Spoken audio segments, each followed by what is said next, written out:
Borewell motor வாங்கணும்னு இருக்கீங்களா?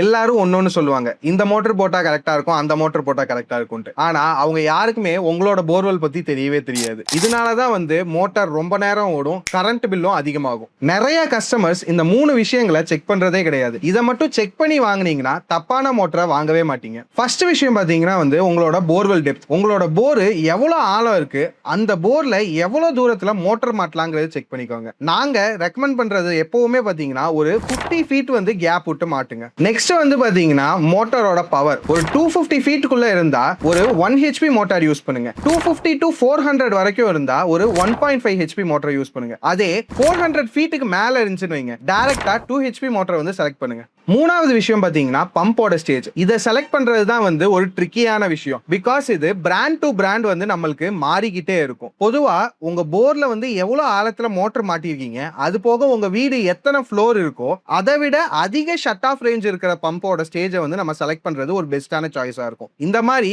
உங்க வீட்டுக்கு எத்தனை ஹெச்பி மோட்டார் எத்தனை ஸ்டேஜ்ல போடணுங்கிறது தெரிஞ்சுக்கணும்னா கீழே இருக்க எங்களோட கான்டாக்ட் நம்பருக்கு கால் பண்ணுங்க. நாங்களே உங்களுக்கு கன்சல்ட் பண்ணி பெஸ்டான மோட்டரை சென்ட் பண்ணி வைக்கிறோம். தேங்க்யூ.